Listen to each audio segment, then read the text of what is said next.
You know, but this new sound over here has like some trap hi-hats on one track, which again, it's not bad. They aren't bad tunes. I guess I'm just happy that they changed it up. Would I say it's for me? Not necessarily, but you know, it is an admirable attempt at doing something different. Hey! Hey! Math rock fan. Hey, you! You, the idiot who likes math rock. You're not an idiot. Listen to this, will ya? Listen to this freaking thing, because it's good. It's super melodic, it's fun, it's tight. I feel like not only is Tricot doing some of their best work yet on this thing, but I feel like they're blowing away to a lot of the competition as well. If you've watched deeply into my review back catalog, you know that this kind of stuff, it's not usually my cup of tea, and I'm not going to lie and say that that's the case this time around.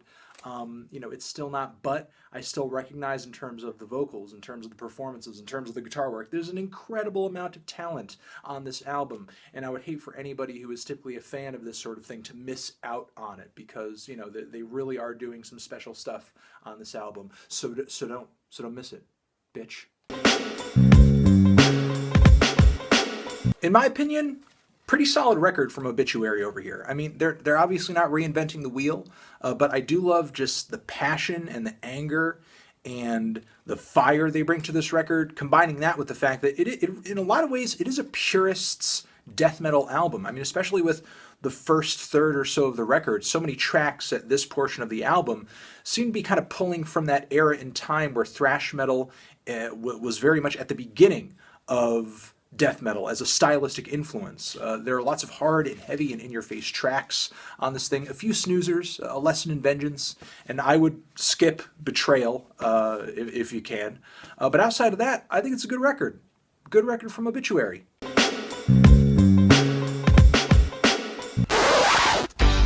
It's the 90s, wear a lot of flannel and get depressed. It's the 90s, Hillary Clinton won't be the president. Yeah, this is actually one of those instances where a blatant 90s throwback is really not that bad. Some fun, nasally, sweetly harmonized vocals on this thing, some sharp hooks. It's kind of like a bubblegum approach to grunge. You know, I wouldn't say the band's sound is all that original, and it is a little one-dimensional on this record, but it's kind of fun. Hell yeah, check this band out. They're from the UK, quality instrumental rock over here with elements of art rock and math rock. It's really tight. Battles fans will be into it. Again, the prog rock fans will be into it. There are some moments to me that Red is like a little drab, a little so-so, and they do tend to wear their influences on their sleeve pretty heavily, but all things considered, I do think it is a quality EP for this genre. Definitely one of the better EPs you're going to hear in this style of music this year, for sure. All the more reason to listen to it. You know, there are a lot of terrible tracks on this thing, some awful lines, and some bad auto-tune layers. A lot of unfinished tracks on here. There's not enough here to constitute a whole tape, a whole project, a whole anything. But if you're a music nerd, if you're a huge rap fan, you're probably going to want to hear this, because it's pretty interesting hearing these tracks just kind of unearthed out of the blue. They're not perfect, they're flawed, they're a bit of a mess, but there's a lot of cool qualities to them, and there's stuff on here that, damn, like if it had been finished, if it had been fleshed out, you know, it could have been like a really good record, or at least a couple of really good singles on here. You know, I'm not going to try to make a mountain out of a molehill here. I'm just saying, if you're morbidly curious, make sure you try it, because there are a lot of cool ideas here. Ugh, what the heck, man? White rappers can't catch a break. Can white rappers get some respect in the game, please? They're just as good as everybody else, just as talented, just as good. One MGK album later. White people shouldn't rap. Whenever they do, it sounds like crap. White people shouldn't rap. Whenever they do, it sounds like crap. White. You know, I really enjoy Cupcakke as a personality. I think she's very funny. I think she has a kind of very unique talent for being able to perform effectively songs that have raunchy sexuality, but then also tracks that have very grim realities to them. I just wish that she would find a producer or find some production that is more reflective of her unique style, sound, and personality, because a lot of the beats she tends to hop on just read as generic trap or as generic pop rap to me, which I just don't think compliment her all that well. They just don't reflect how unique her voice is in the hip-hop landscape of today. If she could just hop on some more interesting instrumentals, I think it would do wonders for her. Oh man, this new Thurston Moore record's not really that bad.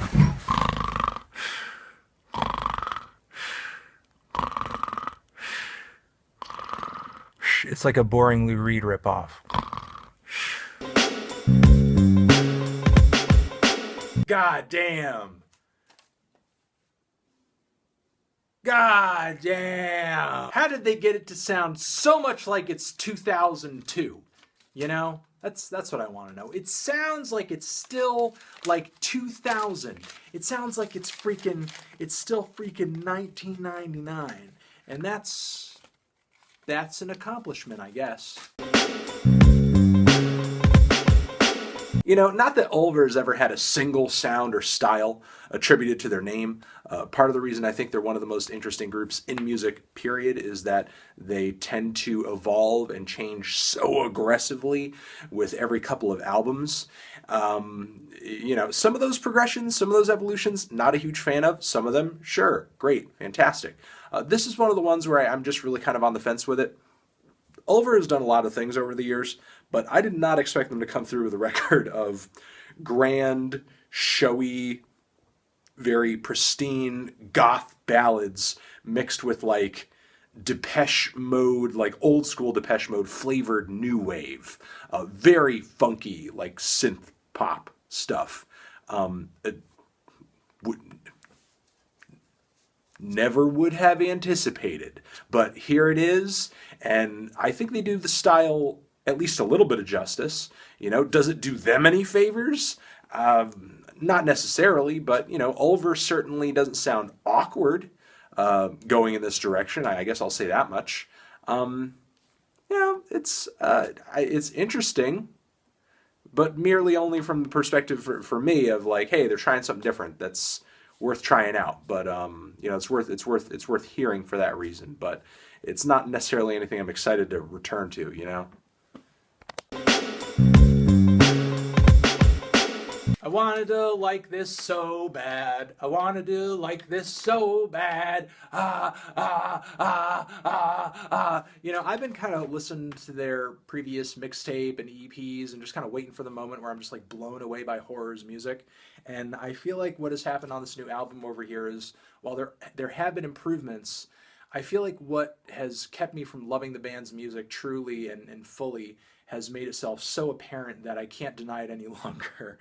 And while I love the aggression and the energy that they bring on this album, especially on some of the tracks where they effectively fuse rock, like punk rock, hardcore punk, with like newer, grimier, louder, more aggressive and distorted trap style production, which, you know, I feel like they've done better here than they have anywhere else. Even though I like that they're kind of pushing forward in that direction and they're inventing some things, you know, I feel like they're sort of being really creative with sound on this album in a way that they just have not been in the past. Goddamn, are the lyrics edgy and cringy as fuck on this album. There is a moment where, unironically, it is screamed numerous times, "Let the bodies hit the floor." And, you know, a lot of the straight punk tracks on this album are still pretty, like, painfully cliche. Much of which happened toward the back end of this record. I'm not even really sure if I'm down with the fact that this thing is like 47 minutes long, because there's not 47 minutes of interesting material on this thing. You know, it's bloated. There are a lot of lackluster tracks. Again, lyrics way too edgy. But I don't know, you know, there are a lot of cool qualities about this record. You know, there are a lot of cool fusions of rock and punk, and there are a lot of cool moments where actually they kind of strike me as being like almost like industrial or maybe like digital hardcore type shit. Like, you know, if you're an Atari Teenage Riot fan, you'll probably get down with some of the shit Horror is doing. Again, you know, still interested and still generally positive toward what the band is doing, but like, you know, there are some serious turnoffs here. 15-year-old me would have loved the fuck out of this album though. I don't know, man. I really like the new Sun Kil Moon record. You guys know that's going to be one of my favorite albums of the year, but unfortunately I'm not so much into this new collaboration with Jesu. I do like it more than the previous one, though. The instrumentals are not as horrendous on this one. However, they have a similarly very static, very flat synthetic tone to them that doesn't really speak to me. There's not a lot about these instrumentals that do much for me. They don't sound bad. They're just not wowing me. They're just not really doing a lot for me. However, I do think some of Mark's stories and rants on this record are entertaining. Listen to He's Bad. If you want to hear Mark at his most Kozilek on this record, it's kind of very mean-spirited and brutal takedown of Michael Jackson. And the track where he's ranting about how junkies deserve fun at Disneyland too, that's a good one.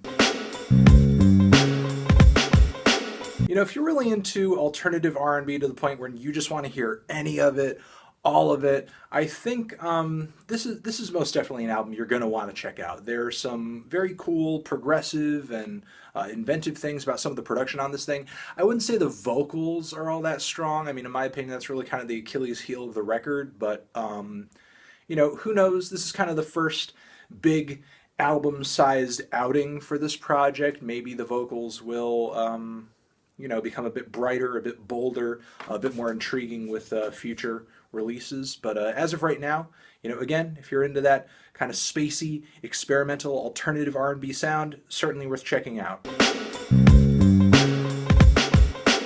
Look, if you're into instrumental music, very jazzy, jammy, kind of psychedelic, very vintage, late 60s, early 70s era instrumental music, it's slightly elevator music to a degree, then check this thing out. You know, I think it's quality. It's recorded very well. And a few moments on this thing, Chaz's vocals kind of take center stage. So, you know, I don't think Toro y Moi fans or anything should sit this out, because his songwriting and his vocal presence is very much there. It's very clear. It's very present.